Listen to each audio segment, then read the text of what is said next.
మొత్తానికి అమరావతి రాజధాని చట్టబద్ధతకు సంబంధించి లైన్ అంతా క్లియర్ అయిపోయినట్టేనా? ఇప్పటికే రైతుల విషయంలో అలాగే రైతులకు సంబంధించి ఒక క్లారిటీ ఇచ్చే విషయంలో రాష్ట్ర ప్రభుత్వం చాలా కష్టపడుతోంది. ఇప్పటికే కేంద్ర మంత్రిగా ఉన్న పెమ్మసాని చంద్రశేఖర్ ఇది రెండోసారి అనుకుంటా దాని గురించి మాట్లాడడం. అయితే ఈసారి పూర్తి స్థాయిలో క్లారిటీ ఇచ్చేశారు. ఎందుకంటే చాలాసార్లు మనం డిబేట్లో చెప్పుకున్నాం, అమరావతి అంటే ఎక్కడో ఉన్న అమరావతి కాదు, ఇక్కడ అమరావతికి ప్రత్యేకంగా ఒక పిన్ కోడ్ కావాలి, ఒక ఎస్టీడీ కోడ్ కావాలి, ఇవన్నీ ఉంటేనే కదా.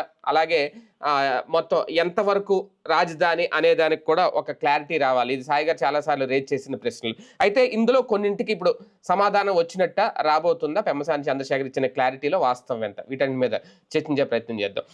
సరే, ఈయన నిన్న చెప్పింది వింటే దాదాపుగా మీ ప్రశ్నలకు ఏమన్నా కొంచెం సమాధానం దొరికినట్టేనా? పిన్ కోడ్ రాబోతోంది, ఎస్టీడీ కోడ్ రాబోతోంది, ఐఎస్డి కోడ్ కూడా వస్తుంది, అలాగే తపాలా శాఖ హెడ్ ఆఫీస్ కూడా ఒక 3 నెలలు ఇక్కడ ప్రారంభం కాబోతుంది, ఇవన్నీ చెప్పుకొచ్చారు. ఎలా చూద్దాం?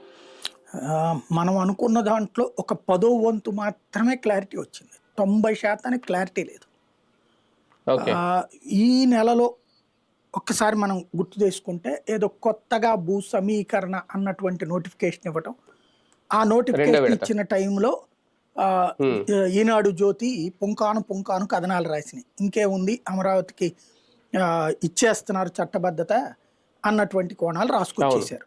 అదేదో క్యాబినెట్ ఆల్రెడీ న్యాయశాఖ ఒప్పేసుకుంది, క్యాబినెట్ కూడా వెళ్ళిపోతుంది, క్యాబినెట్ అయిపోగానే ఈ సెషన్ లోనే అని అంటే పచ్చి మోసగాళ్లే కదా 2 పత్రికలు కూడా. పచ్చిగా దగా చేశారు కదా ఆంధ్రప్రదేశ్ ప్రజల్ని. కనీసం దాని మీద వివరణ కూడా రాయలేదు. అది వాళ్ళ మోసం. ఇప్పుడు ఓ పత్రిక నైతికత, నువ్వు కోట్లాది మంది ప్రజలు, 5.5 కోట్ల మంది ఆంధ్రులకు సంబంధించి ఒక అబద్ధాన్ని అమ్ముతున్నావు. నిజం ఎందుకు దాస్తున్నావు? నీ నిజం, నువ్వు చెప్పిన అబద్ధం అన్నది తేలిపోయింది. ఇప్పుడు సెషన్ అయిపోయింది, క్యాబినెట్ అయిపోయింది, సెషన్ అయిపోయింది. ఏం జరిగింది? ఏం జరగనప్పుడు మేము ఇట్లా అనుకున్నాము, మాకు వచ్చిన సమాచారం ఇది, కాకపోతే కొంత ఆలస్యమైందని చెప్పారా వాళ్ళు? మరి కొన్నాళ్ళు పడుతుందని ఏమన్నా చెప్పారా? పోనీ ఇప్పటికీ ప్రజలకు కావాల్సినటువంటి నిజం ఏంటి? ఎక్కడ అమరావతి, ఏది అమరావతి? ఈవెన్ ఇప్పుడు పెమ్మసాని కూడా చెప్పట్లేదు. అది అమరావతి అంటే 29 గ్రామాల ఈ మొత్తమా? మొత్తం అయితే ఒకే అమరావతిలో 2 ఇంటర్నేషనల్ ఎయిర్పోర్ట్లు ఉంటాయా? ఒకే ఊళ్ళో 2 ఇంటర్నేషనల్ ఎయిర్పోర్ట్లు ఉండవుగా. ఇప్పుడు గన్నవరం ఇంటర్నేషనల్ ఎయిర్పోర్టే కదా. మరి మళ్ళీ ఈ ప్రాంతంలో ఇంకొక ఎయిర్పోర్ట్ ఎందుకు ఉంటుంది? ఇది కన్ఫ్యూజన్ కదా. అప్పుడు నువ్వు 29 గ్రామాలే పెట్టాలి. 29 గ్రామాలే అంటే అది రాజధాని, అంతర్జాతీయ రాజధాని అయిపోతుందా? సింగపూర్ అయిపోతుందా? జపాన్ అయిపోతుందా? జర్మనీ అయిపోతుందా? పచ్చిదగా కదా అది. లేదా నువ్వు ఒక ఎయిర్పోర్ట్ ఇప్పుడు లైక్ హైదరాబాద్లో బేగంపేట మూసేసి అది పెట్టినట్టు అంటే ఇప్పుడు గన్నవరం వాళ్ళని మోసం చేసినట్టు అంతే కదా. కనీసం ఇప్పుడు బేగంపేటలో డొమెస్టిక్ ఏం పెట్టట్లేదు కదా. అప్పుడు గన్నవరం ఆ ప్రాంతాల్లో వాళ్ళందరినీ మోసం చేసినట్టే కదా. అసలు క్లారిటీ లేకుండా ఇప్పుడు నువ్వు ఒక నిర్ణయం తీసుకున్నావు, చెప్పాలనుకుంటున్నావు, అది స్పష్టంగా ప్రజలకు అర్థమయ్యేలా చెప్పండి. ఎందుకు ఈ దాపరికాలు? ఇదే మీ ఇంట్లో వ్యక్తిగత ఆస్తులు కాదు కదా, మీ కుటుంబ సంబంధాలు అయితే ఎవరికి చెప్పక్కర్లేదు, నీ వ్యక్తిగతం. రాష్ట్రానికి సంబంధించిన అంశంలో ఎందుకు ఈ దాపరికాలు? ఎందుకు మోసం చేయడాలు? ఎందుకు దగా చేయడాలు? ఇదివరకు ఇట్లాగే రాష్ట్ర విభజన సందర్భంలో పచ్చి దగా చేశారు ప్రజల్ని. రాష్ట్రం ఏం విడిపోదు సాగుదు, ఊరికి మేము 2 కాళ్ళు చెప్తున్నాం కదా, అక్కడ తెలంగాణ వస్తుందని చెప్తున్నాం, తెలంగాణకు మద్దతు ఇస్తున్నాం అంతే అని ఇదే కాంగ్రెస్ చెప్పింది, ఇదే తెలుగుదేశం చెప్పింది ఆంధ్ర వాళ్ళకి.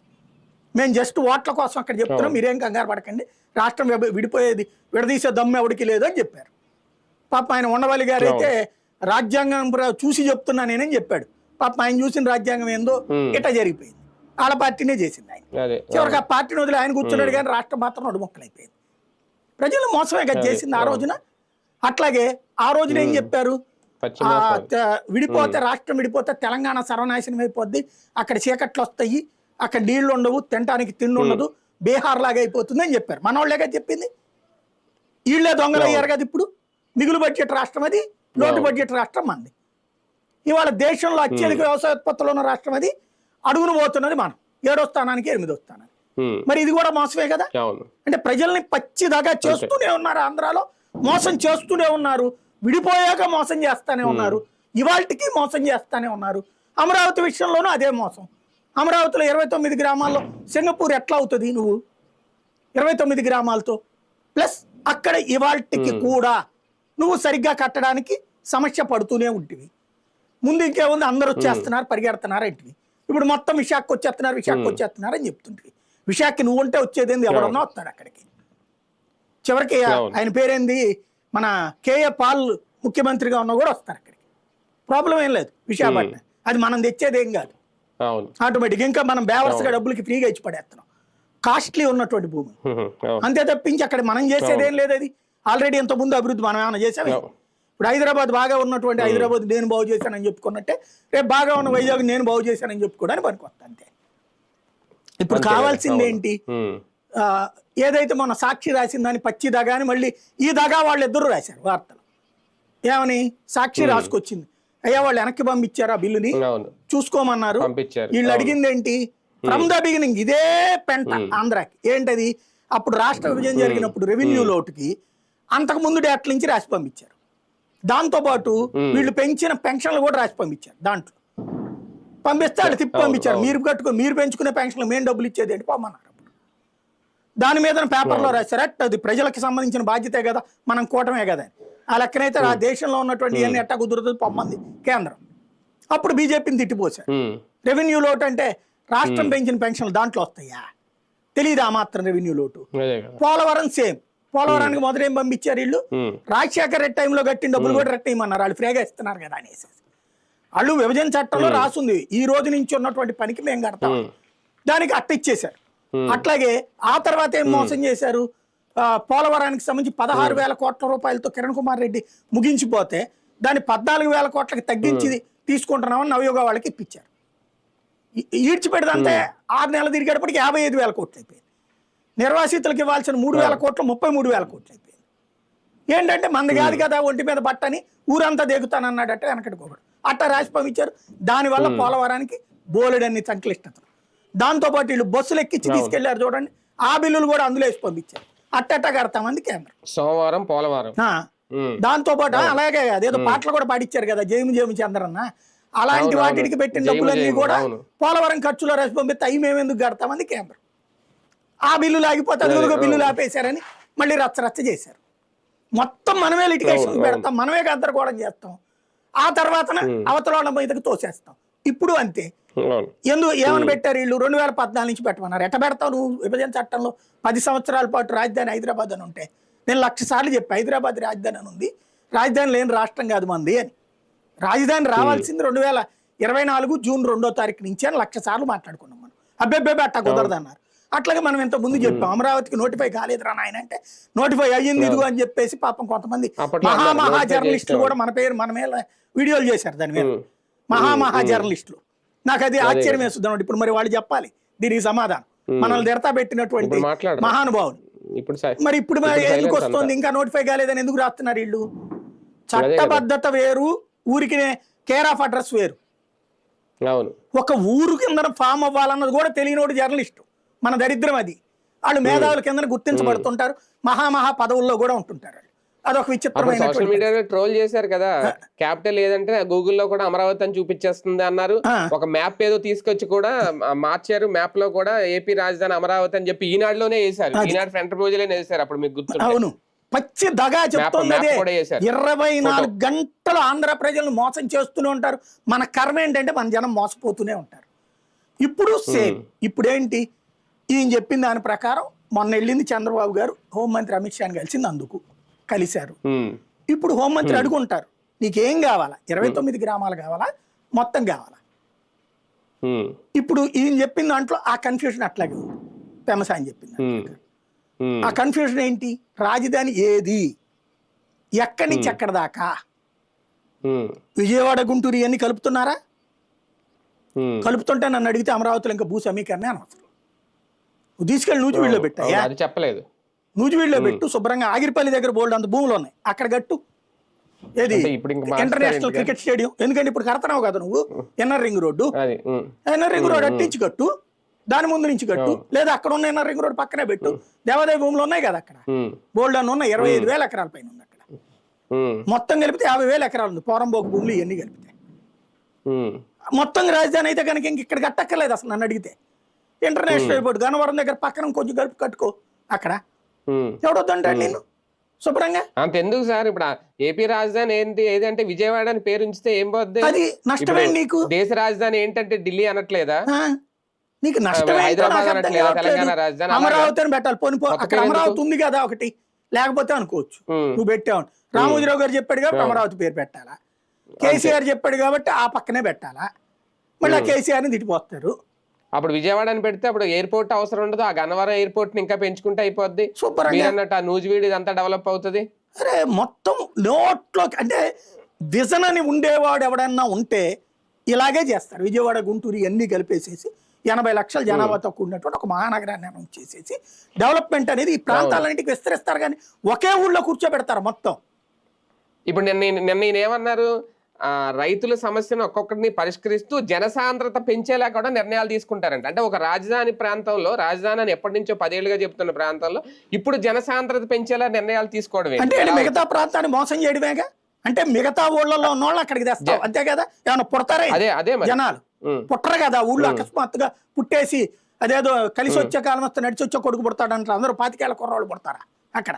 ఇప్పుడు లేదు కదా. ఇప్పుడు అదే విజయవాడ గుంటూరు తెనాలి ప్రాంతాల్లో అయితే కొత్తగా జనసాంద్రత అవసరం ఉండదుగా, ఉన్నారు. వీళ్ళందరినీ తీసుకెళ్ళి అక్కడ కూర్చోబెడతావు 29 గ్రామాల్లో. అంటే ఏంటి 29 గ్రామాలు ఏం రాజధాని నువ్వు చెబుతున్నది? పచ్చిదాగా అప్పుడు రాష్ట్ర నాశనం అవుతుంది. 29 గ్రామాల రాజధాని అయితే రాష్ట్రం నాశనమే, భవిష్యత్తు నాశనం చేయడమే. అమరావతి కేవలం 29 గ్రామాలు అయితే ఆంధ్రప్రదేశ్కి అన్యాయం చేసినట్టే, కృష్ణా గుంటూరులకు కూడా అన్యాయం చేసినట్టే. విజయవాడ గుంటూరు మొత్తం కలిపితేనే మహానగరం అవుతుంది. అప్పుడు విశాఖపట్నం డెవలప్మెంట్ ఉంటుంది, ఈ ప్రాంతం డెవలప్మెంట్ ఉంటుంది, తిరుపతి ప్రాంతం డెవలప్మెంట్ ఉంటుంది. అలా కాకుండా చేస్తే ఆంధ్రాని మోసం చేయడమే. కానీ ఒక్కటిసారి ఎందుకు ఈ పాయింట్ హైడ్ చేస్తున్నారు? ఇప్పుడు నోటిఫై చేసేయడానికి, చట్టబద్ధత చేయడానికి సిద్ధమైపోయింది కేంద్రం. అమిత్ షా హామీ ఇచ్చేశారు, అటార్నీ జనరల్ తో మాట్లాడేశారు, అంతా అయిపోయింది అంటే వీళ్ళు ఒక ఫైల్ పంపించేసే ఉంటారు. ఆ ఫైల్లో ఈ జ్యూడిరిక్షన్ అనేది అంటే తెనాలి నుంచా, గుంటూరు నుంచా, విజయవాడ నుంచా, లేదంటే 29 ఆల్రెడీ వీళ్ళు మెన్షన్ చేసే ఉంటారు కదా. ఇక్కడి నుంచి ఇక్కడి వరకే రాజధాని అనే పాయింట్ ని ఎందుకు రాష్ట్ర ప్రభుత్వం కానీ, పెమ్మసాని కానీ, బాబు గారు కానీ ఎందుకు రిలీజ్ చేయట్లేదు? ఈ రాబోయే నెల 2-3 నెలల్లో మీడియా ద్వారా ముందు వీళ్ళదంతా ఒక దరిద్రపు అలవాటు ఏంటంటే, వీళ్ళు ఏం చేయాలనుకుంటున్నారో దానికి పబ్లిక్ని ఆ విధంగా డిజైన్ చేయడానికి ఇలా పత్రికల్లో బిగిన్ చేస్తారు స్టోరీలు చేసి. ఫస్ట్ దాని పరంగా ఇప్పుడు ఫర్ ఎగ్జాంపుల్ వీళ్ళు మొత్తం కలిపి అనుకున్నారు అనుకోండి, ఇప్పటి నుంచి స్టోరీలు బిగిన్ చేస్తారు. ఏమని?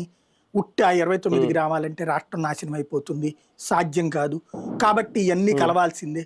అమిత్ షా అదే చెప్పాడు, నీతి ఆయోగ్ ఆయన అదే చెప్పాడు, లేకపోతే సింగపూర్ నిపుణులు అదే చెప్పారు, కాబట్టి ఈ ప్రాంతాలన్నీ కలపాల్సిందే. అక్కడ గ్రామస్తులు కూడా కొంత త్యాగం చేయడానికి సిద్ధపడాలి. ఇప్పటికే భూములు త్యాగం చేసిన వాళ్ళు ఆ ప్రాంతం అంతా డెవలప్ కావాలంటే అదే. ప్లస్ అక్కడే అన్ని ప్రభుత్వ కార్యాలయాలు వస్తాయి కాబట్టి ప్రాబ్లమే లేదు. అందుకని మనం దాంట్లో సిద్ధపడాలి. ఊరంటే ఉట్టి మన 29 ఊళ్ళే అనుకోవద్దంటూ బిగిన్ చేస్తారు అక్కడ. అలా కాకుండా 29 గ్రామాలే అనుకోండి, మిగతా ప్రజలు మనల్ని అందరినీ కన్విన్స్ అనమాట. 29 గ్రామాల్లో త్యాగం చేశారు కాబట్టి వాళ్ళకే రాజధాని ఉండాలి, అక్కడే అన్నీ ఉండాలి. అలాగని ఈ మిగతాదంతా అభివృద్ధి పాడవదు. అక్కడ అది కట్టారు, ఇక్కడ ఇది కట్టారు, ఆ ఊళ్ళో కియా కట్టారు, ఈ ఊళ్ళో గూగుల్ కడుతున్నారు, కాబట్టి మొత్తం రాష్ట్రం అంతా అభివృద్ధి అన్నటువంటి ప్రణాళికతో వెళ్తున్నారు. చంద్రబాబు విజన్ 100 ఏళ్ళకు ఉంటుంది, 200 ఏళ్ల కాలం ముదిమన వాళ్ళు వచ్చిన తర్వాత కూడా బాగానే ఉంటుంది అని మనల్ని కనిపించేస్తారన్నమాట. ఈ దరిద్రమే మనకు పట్టిన శాపం ఆంధ్రాకి. దానికోసం ఆపుతున్నట్టు. నిజంగా నిజాయితీ ఉంటే, చిత్తశుద్ధితో ఉంటే ఓపెన్ గా చెప్పండి, ఇదిగో 29 గ్రామాలే అనుకుంటున్నాం, ఎందుకు అనుకుంటున్నామంటే ముందు అది డెవలప్ చేసి ఆ తర్వాత ఇవన్నీ కలుపుదాం అనుకుంటున్నాం, ముందు ఇవన్నీ కలిపేస్తే అది డెవలప్ కాదనుకుంటున్నాం చెప్పు ఆ ముక్క. దెన్ పబ్లిక్ విల్ డిసైడ్ నువ్వు కరెక్టా కాదా అన్నటువంటిది. లేదు ఈ మొత్తం కలిపితే కానీ డెవలప్మెంట్ కాదు అన్నప్పుడు ఆ 29 గ్రామాల్లో కన్విన్స్ ఉట్టి మీ ఊళ్ళలోనే పెడితే కనుక మొత్తం ప్రజాగ్రహం వస్తుందయ్యా. ప్లస్ డెవలప్మెంట్ బాబు గారు అన్నట్టున్నారు కదా సార్, ఒక రోజు స్వయంగా గుంటూరు, తెనాలి, విజయవాడ కలిపి రాజధాని అని అనుకుంటున్నా, అలా అయితే బాగుంటది అనుకుంటున్నాను ఆయనే అన్నారు. విజయవాడే రాజధాని అని ఆయనే అన్నాడండి మొట్టమొదట 14లో. విజయవాడే రాజధాని. పోనీ ఇదేమన్నా అసలు కృష్ణా జిల్లాలో అన్న ఉందే అమరావతి? విజయవాడ రాజధానిగా రాష్ట్రం ముందుకు తీసుకెళ్తామని అసెంబ్లీ సాక్షిగా చెప్పాడు ఆయన. విజయవాడ గుంటూరు అని కూడా అనలా, విజయవాడ రాజధానిగా అన్నాడు. నేను ఆ రోజు మా పిల్లలకు ఫోన్ చేసి చెప్పా, మనం ఇక పండగ అమ్మ మన ఊళ్ళో వచ్చేస్తుంది రాజధాని అని. అప్పుడు ఓకే. అంటే రీసెంట్ గా మొన్న కూడా ఈ మొన్న చెప్పాను నేను 2025లోనే అంటుంది ఆయన మాటలు అట్ట ఉంటాయి ఈ 3 పేర్లు ఆయనే ప్రస్తావించారు. ఆయన తెనాలి, మాటలు అట్లాగే గుంటూరు, ఉంటాయి, నవనగరాలు అంతే విజయవాడ. ఉంటాయి, అన్నీ అంతే ఉంటాయి. మాటల్లో అద్భుతం ఆయన. ఆ మాటలు వెంటంటే మనకి ఆయన పేరేంటి చాగంటి గారి ప్రవచనంలాగా అద్భుతంగా ఉంటుంది. ఈయన రాజకీయ ప్రవచనం చెప్తారనమాట. చాగంటి గారు పాప హిందుత్వ ప్రవచనం చెప్తారు కాబట్టి మన మనసులో విలీనం అని చెప్తారు. ఈయన రాజకీయ ప్రవచనం చెప్తారు, మనం నిజమే అనుకుంటాం. తీరా వస్తాయి మారిపోతుంటాయి. మారినప్పుడు మళ్ళీ మనలే కన్విచ్చేసేస్తారు. ఆయన బేసిక్ సమస్య ఏంటంటే కమిట్మెంట్ ఉంచు నువ్వు. ఇదిగో 29 గ్రామాల డెవలప్మెంట్ తర్వాత విజయవాడ గుంటూరు కలిపితే బాగుంటుంది. హైదరాబాద్లో కూడా ఆ తర్వాతలో కేపీహెచ్బి కలిపారు, ఇదే కూకట్పల్లి కలిపారు, లేకపోతే ఎల్బీ నగర్ కలిపారు. ఇట్లా కన్విన్చేవయ్యా నువ్వు. అలా కాదు. ముందు దానికి పెద్ద సమస్య నేను ఎందుకు అంటున్నానంటే ఈ ప్రాంతవాసిగా ఈ ప్రాంతం డెవలప్ కావాలని కోరుకుంటాను. ఇక్కడ చదువుకున్నోడిని, ఇక్కడ ఎదిగినోడిని, ఇక్కడ బాగుపడ్డోడిని. కానీ అది నిజాయితీతో ఉండాలి, బాధ్యతగా ఉండాలి. మీరు ఇట్లా కన్ఫ్యూజ్ చేస్తే ఎట్లాగ పబ్లిక్ని. ఇప్పుడు అమరావతిలో ఇప్పుడు కావాలంటే ఆ 29 అన్నారు అనుకోండి, అది పెద్ద తలనొప్పి ఏంటో తెలుసా? ముందు నువ్వు ప్రపంచ బ్యాంకు ఏడీబీ డిసైడ్ అయింది ఏంటి? ముందు ఆ వరద కాలువలు కట్టాలి, ఆ నీళ్ళని దారి మళ్ళించాలి, ఆ తర్వాత చెయ్యాలి. అక్కడ 20 అడుగులు తవ్వితే నీకు వాటర్ వస్తుంది, 10 అడుగులకు కూడా కొన్ని ఏరియాలో వాటర్ వస్తుంది. నువ్వు బహుళ అంతస్తుల భవనాలు అక్కడ ఎట్టగట్టగలుగుతావు? దానికే కదా తిప్పలు పడుతున్నావు, నానా తిప్పలు పడుతున్నాం మనం. ఇప్పుడు ఇంతకుముందు కట్టించిన దాంట్లో నీళ్లు ఎన్నిసార్లు పారబోయాల్సి వచ్చింది అక్కడ. మళ్ళీ వరద వచ్చినప్పుడు అలా పారబోయాల్సి వస్తుందా? ఇప్పుడు ఏది రేపు ఏప్రిల్ మే జూన్ వరకు ఉంటుంది ఛాన్స్. జూన్ దగ్గర నుంచి వర్షం, మళ్ళీ జూన్ లోపు నువ్వు కాలువలు కట్టేయాలి. ఎంత కడితే అంతవరకే ఉంటుంది. మొత్తం పూర్తి కాలేదనుకోండి జూన్ లోపు, మళ్ళీ వచ్చే ఏడాదికి లెక్కేసుకోవాలి. జూన్ తర్వాత వర్షాలే కదా ఆటోమేటిక్గా. పొరపాటున ఈ లోపు కొండపోత వర్షాలు కొట్టాయి అనుకోండి, మళ్ళీ నీళ్ళు అక్కడ నిలబడి. కృష్ణానది నీళ్ళు కాదు, కొండవీటి వాగు, పాలవాగు, ఈ నీళ్లు. ఆ ఏరియాలో ఊరు పేరే ఉంది కదా నీరుకొండ అని. ఆ నీరుకొండ దగ్గరే కదా నువ్వు రిజర్వాయర్ కడతానంటుంది. ఇంకో చోట రిజర్వాయర్ కడతానంటున్నావు కదా. ఈ వాగు పరివాహక ప్రాంతం ఎప్పుడూ కూడా నువ్వు కంట్రోల్ చేయలేవు. నది ఉందనుకోండి, దాని పరివాహకానికి సంబంధించి ఒక కట్టగలవు. ఇప్పుడు లైక్ విజయవాడ కృష్ణలంకలో కట్టినట్టు. ఇది వాగు, వాగుకి ఎవడూ కట్టలేడు. వాగు అనేటటువంటిది నువ్వు ఇట్లా కట్టావు, ఇటు నుంచి వస్తే వాటర్, ఇటు నుంచి వస్తే మన హైవే ఎట్ట మునిగింది. హైవే ఎందుకు మునిగింది? 2 సార్లు మునిగింది. ముందు నీళ్లకు సంబంధించిన సమస్య పరిష్కరించాలి, అది 2-3 ఏళ్ళు పడుతుంది. ఇలా గవర్నమెంట్ ఆ తర్వాత ఉండాలి. ఉంటే ఓకే, లేకపోతే ఏంటి అటు ఇటు కాకుండా అయిపోదా? రెండవది ఆయనే చెప్తున్నాడు కదా అక్కడికి జనాలు రావాలని. ఈ ప్రభుత్వ కార్యాలయాలు ఆ క్వార్టర్లు ఎన్నో వస్తారట, ఎల్ఐజీలు అవన్నీ కడితే. ఇప్పుడు సింపుల్ ఇంకోటి దాంట్లోనే ఉన్న అతిపెద్ద తప్పు ఏంటంటే వీళ్ళ అవగాహన రాహిత్యం, అర్ధ పరిజ్ఞానం, లేదా చదువుకున్న మూర్ఖత్వం. ఏంటయ్యా అంటే ఫ్లాట్లు చెన్నై చేస్తే హైదరాబాద్ పాత బస్తీలాగా తయారైపోతుందట. కాబట్టి చెయ్యొద్దు. హైదరాబాద్లో 100 గజాలు ఇళ్ళు లేవా? 50 గజాలు ఇళ్ళు లేవా? ఎందుకు లేవు? షాపులు ఏమన్నా 200 గజాలు 1000 గజాల్లో ఉంటాయా? కామన్ సెన్స్ ఉండాలి. నువ్వు ఫ్లాట్లు 1200 గజాలు 2000 గజాల్లో ఇల్లు ఎవడన్నా కట్టుకుంటాడా? ప్రతిదీ అట్లా ఉంటుందా? ఒకవేళ 1200 గజాలు కట్టించుకుంటే అద్దె ఎంత ఉండాలి అక్కడ? నువ్వు నేను ఉండగలమా అక్కడ? ఇప్పుడు ఎక్కడైనా సరే బుర్ర ఉంటే, చదువుకుని ఉంటే, అవగాహన ఉంటే చెయ్యాల్సింది ఏంటంటే మధ్య తరగతి లేబర్ బతకడానికి ఏర్పాటు చేయాలి. వాళ్లే తంబలు వచ్చేది. ధనికులు ఆ ప్రాంతం బాగుపడితే వస్తారు, ఊరికినే రారు. బంజారా హిల్స్ అనేది లేబర్ ఎవరు? గిరిజనులు, బంజారాలది. వాళ్ళు గుడిసెలేసుకుని నిదానంగా అక్కడ సెట్ అయ్యాక మధ్య తరగతి వచ్చి చేరారు. ఆ మధ్య తరగతి నుంచి కొనుక్కున్నటువంటి వాళ్ళు ఇప్పుడు ధనవంతులు. అంతే కదా. బంజారా హిల్స్, జూబ్లీ హిల్స్ అనే 2 కూడా గిరిజనులు, బడుగు బలహీన వర్గాల వాళ్ళకి పట్టాలు ఇచ్చిన భూములు. మీకు అక్కడ ఆ పీజేఆర్ని దేవుడిగా ఎందుకు చూసేవాళ్ళు? అనేక అట్లాంటి బస్తీల్ని ముందు సృష్టించి ఆ బస్తీలు తర్వాత మధ్యతరగతి ఇళ్ళు అయినాయి, మధ్యతరగతి తర్వాత ధనవంతులే. ఇప్పుడు మీకు ఆ ఖైరతాబాద్ ఆ టెంపుల్ ఉంటుంది చూడండి, అమ్మవారిది టెంపుల్, అందరూ వెళ్తుంటారు కదా గుడికి. ఆ టెంపుల్ పెద్దమ్మ గుడి, ఆ చుట్టుపక్కల ఏరియాలన్నీ ఒకప్పుడు ఏంటి బస్తీలు కదా. అవును అవును, ఇప్పుడు అదే కదా మెయిన్ ఇది సెంటర్. మరి ఖైరతాబాద్ ఏంటి బస్తీలు కదా. నేను ఎప్పుడో 89లో చూసినప్పుడు ఇదే ఎప్పుడు మా 95, 90, 94 ఆ టైంలో చూసినప్పుడు, అంటే మా బావగారు వాళ్ళు అక్కడ ఉండేవాళ్ళు అప్పుడు. అదేది దాని పేరేమంటారు, ఏజీ కాలనీ దగ్గర ఉండేవాళ్ళు. అక్కడికి ఉన్నప్పుడు వెళ్ళినప్పుడు అసలు ఇవన్నీ ఉండేది కాదు. మన ఈనాడు దాటిన తర్వాత ఏమి ఉండేది కాదు. అమీర్పేట ఇవన్నీ కూడా చిన్న చిన్న ఇళ్ళు అప్పుడు. ఆ తర్వాత అయితే ఎస్ఆర్ నగర్ అదేం లేదు, మొత్తం చెట్లే అక్కడంతా.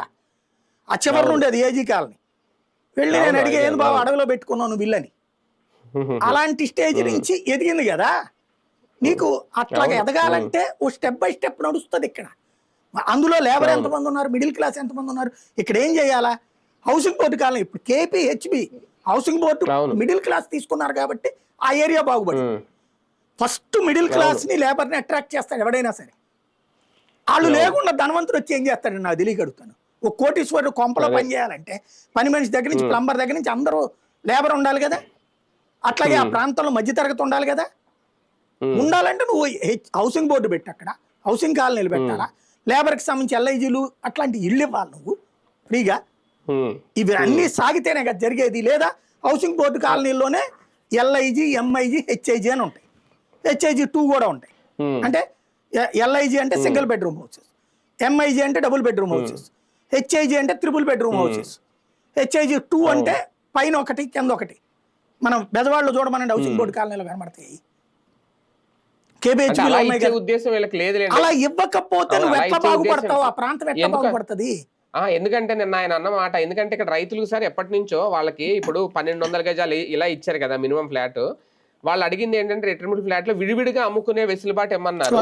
ఇప్పుడు నిన్న ఆయన అన్న మాట ఏంటంటే చిన్నగా ఇస్తేనంట మరో పాత బస్తీలో అంత కామన్ సెన్స్ లేకుండా వీళ్ళు ఎట్టుంటారు నాకు అర్థం కావట్లా. ఇప్పుడు నువ్వు ముందు అంటే ఒక ప్రపంచ స్థాయి రాజధానిలో ఉండాలంటే అలా ఇవ్వకూడదు అనేది వీళ్ళ ఉద్దేశం. అదే ప్రపంచ స్థాయి రాజధాని అంటే ఇప్పుడు హైదరాబాద్, బెంగళూరు, చెన్నై కంటే నువ్వు ఏమైనా ఎక్కువ ఇచ్చుకుంటున్నావా? న్యూయార్క్లు కావాలని కోరుకోబాక నువ్వు. ముందు మనం ఏంటో నేల విడిచి సాము చెయ్యొద్దు. మీరు చేస్తే మీ తలనొప్పి ప్రజలకి చుట్టుకుంటది, మీ ఆలోచన ప్రజలకి చుట్టుకుంటది. ఇవాళ వాళ్ళు అమ్ముకోగలిగితేనే గ్రేట్. ఇవాళ పాప అల్లాడిపోయారండి వాళ్ళు. ఎందుకంటే చేతి నిండా డబ్బులు వచ్చేటటువంటి భూములు తీసుకెళ్లి 11 ఏళ్ల నుంచి అందులో వ్యవసాయం లేక చంకనాగిపోయారు. ఇవాళ వీళ్ళు ఇచ్చిన ప్లాట్ వాళ్ళ భూమిలో వాళ్ళకే. అది వాళ్ళు 1 కోటో 2 కోట్లు వస్తుంది అనుకుంటే వీళ్ళు దాంట్లో మళ్ళీ పెతలాటకం పెడతారు. ఎలా అంటే మామూలు వాళ్ళు కొనలేరు కదా సార్. ఇప్పుడు అదే 1200 గజాలంటే మళ్ళీ బలిసిలోడే కొనాలి అంటే వీళ్ళోళ్లే కొనాలి. ఇప్పుడు 100 గజాలు కొనాలనుకుంటాడు, నాలంటాడు ఎవడు కొనలేం కదా మరి. అంతే. ఇప్పుడు 1200 గజాలు ఉంటే 100 గజాలు చొప్పున తలకు ఒక్కొక్క 50 లక్షల రూపాయలు అంటే కొనుక్కోగలుగుతాం. అవును, ఇప్పుడు 100, 150 గజాలు ఇల్లు కట్టుకుంటున్నారు. ఇప్పుడు అలాంటి ఇప్పుడు అక్కడికి వెళ్ళకూడదా అమరావతి? అది వద్దంటున్నారు వీళ్ళు. అసలు మనుషుల్లాగా ఆలోచించట్లేదు వీళ్ళు, ఏదో దైవదూతలుగా దైవాంశ సంభూతులాగా ఆలోచిస్తున్నారు. భూమి మీద నుంచి ఆలోచించాలి వీళ్ళు. వీళ్ళు చేస్తున్న తప్పు ప్రజలకి శాపం అవుతుంది, ఆంధ్ర ప్రజలకి. ఇప్పుడు ఇంతకుముందు సాఫ్ట్వేర్ వాళ్ళు అందరూ అక్కడికి వచ్చేస్తారని కూర్చోబెట్టారు. ఎవడు రాలేదని ఇప్పుడు కేంద్ర ప్రభుత్వ సంస్థలు, రాష్ట్ర ప్రభుత్వ సంస్థలు తెచ్చి సర్దుతున్నారు. అదే కదా ఇప్పుడు ఆయన చెప్పింది పెమ్మసాని.